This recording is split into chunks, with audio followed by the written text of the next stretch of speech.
మంచి మానవత్వం వంటి లక్షణాలు అడుగంటిపోతున్నాయి. మనుషుల్లో నేర ప్రవృత్తి పెరిగిపోతుంది. చిన్న చిన్న కారణాలకే దారుణాలకు పాల్పడే వారి సంఖ్య రోజు రోజుకు ఎక్కువైపోతుంది. అత్యంత కిరాతకంగా పాశవికంగా హత్యలు చేస్తున్నారు. కొన్ని నేరాలు జరిగిన తీరు చూస్తే మనుషులు ఇంత రాక్షసంగా కూడా ఉంటారా అనిపించక మానదు. తాజాగా హైదరాబాద్లో ఓ చోట ఇలాంటి దారుణమే చోటు చేసుకుంది. బీజేపీ నాయకుడు ఒకరిని అత్యంత కిరాతకంగా హతమార్చారు దుండగులు. అతడి ప్రైవేట్ పార్ట్స్ కట్ చేసి గొంతు కోసి అత్యంత భయానకంగా హత్య చేశారు.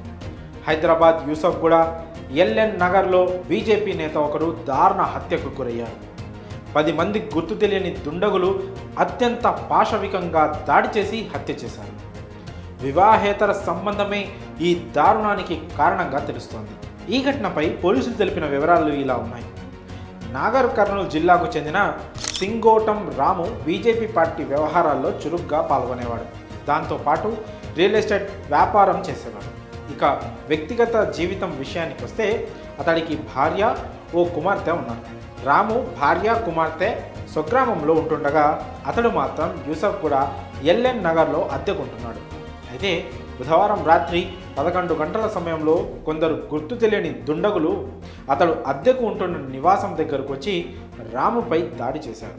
అతడి ప్రైవేట్ పార్ట్స్ కట్ చేయడంతో పాటు గొంతు కోసి అత్యంత పాశవికంగా హత్య చేశారు.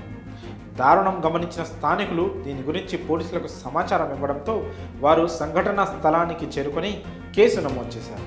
అనంతరం రాము మృతదేహాన్ని పోస్ట్మార్టం నిమిత్తం ఉస్మానియా ఆసుపత్రికి తరలించారు. వివాహేతర సంబంధం కారణంగానే ఈ హత్య జరిగి ఉండొచ్చని స్థానికులు అంటున్నారు. స్థానికంగా ఉండే ఓ మహిళతో రాముకు వివాహేతర సంబంధం ఉందని, అందువల్లే ఈ దారుణం చోటు చేసుకొని ఉండొచ్చని అంటున్నారు. కేసు నమోదు చేసి దర్యాప్తు చేస్తున్నారు పోలీసులు. కాగా దారుణ హత్యకు గురైన రాము రానున్న లోక్సభ ఎన్నికల్లో బీజేపీ నుంచి నాగర్ కర్నూలు ఎంపీ టికెట్ ఆశిస్తున్నట్లు తెలుస్తోంది. మరి బీజేపీ నేత రాము